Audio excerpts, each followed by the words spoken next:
Bienvenidos al Día con las Contrataciones Públicas, el podcast del Organismo Supervisor de Contrataciones del Estado. Bienvenidos amigos a una nueva edición de su podcast Al Día con las Contrataciones Públicas, el podcast del Organismo Supervisor de las Contrataciones del Estado. En este capítulo iremos tocando y conociendo sobre nuevos temas de las contrataciones públicas. Es por eso que hemos invitado a Jenner del Águila. Él es especialista de la Dirección Técnico-Normativa del OCE y vamos a conversar sobre la comparación de precios. Este es un procedimiento establecido en la Ley de Contrataciones. Hola Jenner, ¿cómo estás? ¿Qué tal, Renzo? ¿Cómo estás? Muy buenas tardes. Buenas tardes también a todos nuestros oyentes. Bueno, aquí feliz de estar nuevamente con ustedes, compartiendo un poco acerca de lo que es la normativa de contrataciones del Estado. Estamos listos aquí para responder a las preguntas. Muy bien, Jenner. Hoy hablaremos de la comparación de precios. ¿Puedes explicarme o explicarnos junto a todos los oyentes en qué consiste este procedimiento, en qué consiste la comparación de precios? Claro, Renzo. Mira, en principio, la comparación de precios es uno de los procedimientos de selección que contempla la normativa de contrataciones del Estado. De acuerdo con lo que establece el artículo 43 del reglamento, este procedimiento se encuentra a cargo del órgano encargado de las contrataciones. Debemos tener en cuenta que en el caso de la comparación de precios, lo que vamos a tener son solicitudes de cotización. Es decir, estas solicitudes de cotización van a ser los documentos del procedimiento de selección de comparación de precios, en lugar de las que son más conocidas bases, ¿no? Las bases son, digamos, los documentos más conocidos. En este caso tenemos solicitudes de cotización. De esta forma, según lo que señala el numeral 48.3 del artículo 48 del reglamento, la solicitud de cotización como mínimo debe contener las especificaciones técnicas o los términos de referencia según se trate de bienes o servicios en general. Otro aspecto a tener en cuenta es que la comparación de precios no se convoca a través del SEACE, pero respecto de estos detalles y otros más, vamos a ir conversando poco a poco.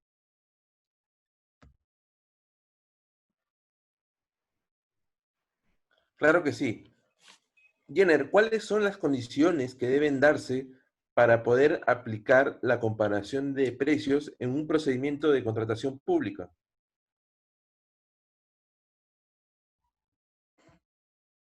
Bien, Renzo, mira, la pregunta justo me permite entrar un poco más a detalle de lo que ya estábamos comentando.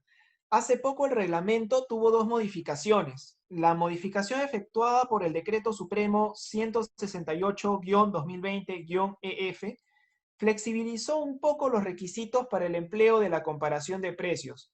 Ojo que no quiero que se malentienda que cuando empleo el término flexibilizar, no me estoy refiriendo a que no deben cumplirse todas las condiciones y requisitos previstos en la normativa de contrataciones del Estado para la comparación de precios, sino que muy por el contrario, lo que ha sucedido es que se han simplificado un poco estos requisitos y condiciones de modo que pueda ser empleado por las entidades con una mayor facilidad. Bien, dicho esto, debemos señalar que de acuerdo con lo que establece el artículo 98 del reglamento, para aplicar el procedimiento de selección de comparación de precios, la entidad debe verificar el cumplimiento de 4 requisitos que voy a mencionar a continuación de manera pausada y detallada para que se pueda entender. Primer requisito, que existan en el mercado. Recordemos que en comparación de precios estamos contratando bienes o servicios en general. Entonces, primer requisito, que estos existan en el mercado. Segundo requisito, que cumplan con las especificaciones técnicas o términos de referencia, según se trate de bienes o servicios respectivamente, sin necesidad de ser suministrados o prestados siguiendo la descripción particular de la entidad. Tercer requisito, que se entreguen o implementen dentro de los 5 días siguientes de formalizada la contratación. Ahora, teniendo en cuenta estos primeros tres requisitos, después vamos a hablar del último, viene la pregunta, ¿cómo o dónde verificamos que se cumplen estos tres requisitos? Pues bien, una vez que el área usuaria define el requerimiento, recordemos que la formulación del requerimiento es siempre responsabilidad del área usuaria. El órgano encargado de las contrataciones elabora un informe en el que consta el cumplimiento de las condiciones para el empleo de la comparación de precios. Entonces, es allí donde vamos a verificar el cumplimiento de estos tres primeros requisitos, en ese informe. Y finalmente, como cuarto requisito, importante, muy importante, que debe cumplirse es que el valor estimado de las contrataciones, ya sea de los bienes o servicios en general, ¿no?, que se quieran realizar mediante la comparación de precios, debe ser igual o menor a 15 UITs. Estos serían los cuatro requisitos a cumplir para poder realizar un procedimiento de selección de comparación de precios. Muy bien, Jenner. Y si un proveedor desea participar de un procedimiento de comparación de precios, ¿cuáles son los pasos a seguir? ¿Cuáles son cada uno de esos procedimientos que debe cumplir para poder participar de dicho proceso?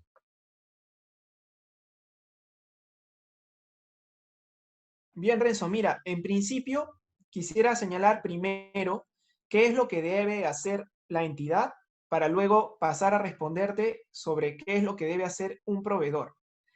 ¿Qué es lo que debe hacer la entidad? Primero, una vez que se emite el informe favorable para el empleo de la comparación de precios que hemos mencionado hace un momento, el órgano encargado de las contrataciones debe solicitar y obtener, ya sea de forma física o electrónica, un mínimo de 3 cotizaciones que cumplan con lo previsto en la solicitud de cotización. Esta cotización debe estar acompañada de una declaración jurada, obviamente del proveedor que la emite, indicando que no se encuentra impedido para contratar con el Estado. La entidad va a otorgar la buena pro finalmente a la cotización de menor precio. Para ello, debe verificar que el proveedor cuente con inscripción vigente en el RNP. Ahora, sobre este punto hay un tema que aclarar. ¿Cómo se realiza el otorgamiento de la buena pro? Recordemos que habíamos mencionado al inicio de esta charla que la convocatoria no se realiza a través de la publicación en el SEACE como en otros casos, ¿no? Pues bien, el otorgamiento de la buena pro en la comparación de precios la realiza el órgano encargado de las contrataciones a través de su publicación en el SEACE. Para ello, debe registrar la solicitud de cotización cuando corresponda, las cotizaciones obtenidas y el acta respectiva de buena pro. Es decir, finalmente, la comparación de precios sí va a ser registrada en el SEACE, pero a través de estas consideraciones particulares que ha previsto la normativa de contrataciones del Estado.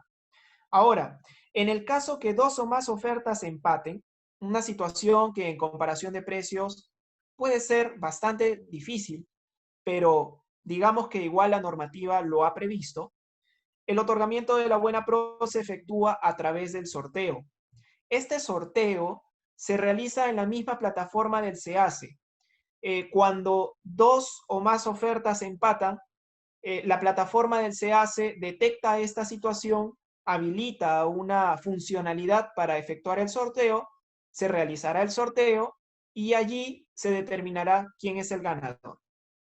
Bien, ahora sí, contestándote este tema de lo que debe hacer la entidad, podemos pasar a hablar sobre qué es lo que deben tener en cuenta los proveedores.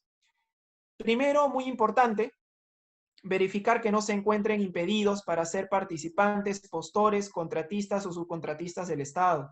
Hay que recordar que los impedimentos están establecidos en el artículo 11 de la ley. Me parece importante mencionar esto primero porque recordemos que formular una oferta, así como contratar con una entidad pública encontrándonos impedidos, es una infracción que está tipificada en el artículo 50 de la ley que puede conllevar a la imposición de una sanción por parte del Tribunal de Contrataciones del Estado. Segundo, el proveedor debe verificar que cuenta con inscripción en el Registro Nacional de Proveedores. toda persona natural o jurídica que quiere contratar con el Estado siempre, y enfatizo siempre, debe tener su inscripción vigente en el RNP. Si no cuentas con RNP, no puedes contratar con el Estado. Tercero, verificar que cumple con el requerimiento que forma parte de la solicitud de cotización, es decir, que la oferta cumple con las especificaciones técnicas o los términos de referencia de la solicitud de cotización. Estos serían, de manera general, qué es lo que debe tenerse en cuenta para el procedimiento de comparación de precios.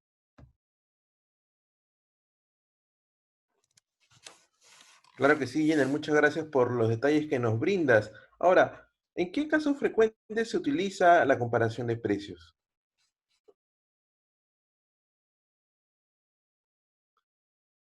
Sí, Renzo, mira, de manera general, la comparación de precios se emplea cuando se quieren contratar bienes o servicios en general cuyo suministro o prestación no necesita seguir una descripción particular por parte de la entidad.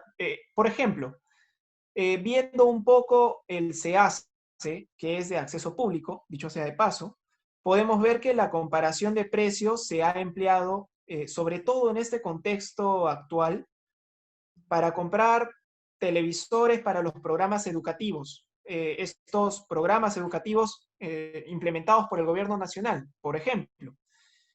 También para comprar materiales médicos, para comprar también materiales de construcción, entre otros, ¿no? Y en el caso de servicios, lo que podemos encontrar en el SEACE también son, por ejemplo, contrataciones de servicios de alimentación, servicios de alquiler de objetos, entre otros. En realidad, lo que se puede contratar mediante la comparación de precios son aquellos bienes o servicios en general que no requieran pues de esa descripción particular de la entidad y que cumplan con todas esas condiciones y requisitos de las que ya hemos conversado anteriormente, ¿no? Ahora, sí es importante indicar algunas situaciones respecto de la comparación de precios.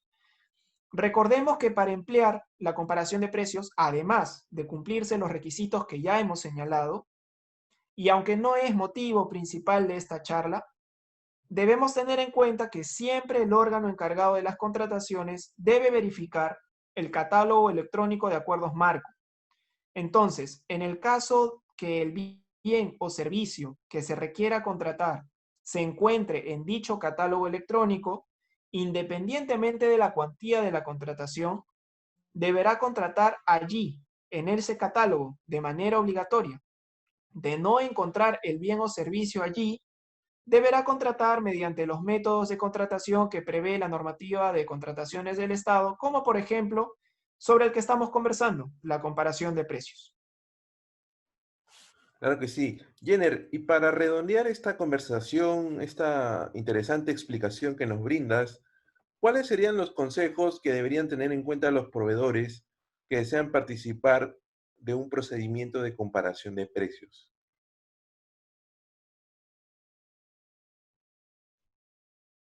Bien, Renzo, claro que sí. El consejo que puedo dar a todos los proveedores, que verifiquen que no se encuentran inmersos en ninguno de los impedimentos previstos en el artículo 11 de la ley. Eso para empezar. Si te encuentras inmerso en alguno de estos impedimentos, no puedes ser participante, postor, contratista ni subcontratista del Estado. Segundo, que tengan siempre su inscripción vigente en el RNP. Como vuelvo a señalar, si uno quiere contratar con el Estado, si uno quiere contratar con una entidad pública, tiene que tener RNP. Así que verificar siempre la vigencia del RNP.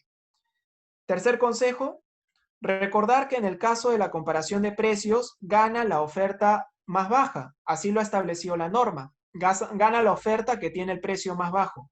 Entonces, lo que se trata es de cumplir con las especificaciones técnicas o términos de referencia requeridos por la entidad al mejor precio que pueda ser capaz de cotizar. Esos serían los consejos que puedo dar de manera general. Muy bien, Jenner, muchas gracias por tu participación en Al Día con las Contrataciones Públicas. Sin duda ha sido muy importante la explicación que nos has brindado sobre la comparación de precios. Muy bien, amigos, ha sido Jenner del Águila, especialista de la Dirección Técnico-Normativa del OCE. Muchas gracias, Jenner, por estar con nosotros. Muchas gracias, Renzo. Gracias también a todos nuestros amigos que nos escuchan.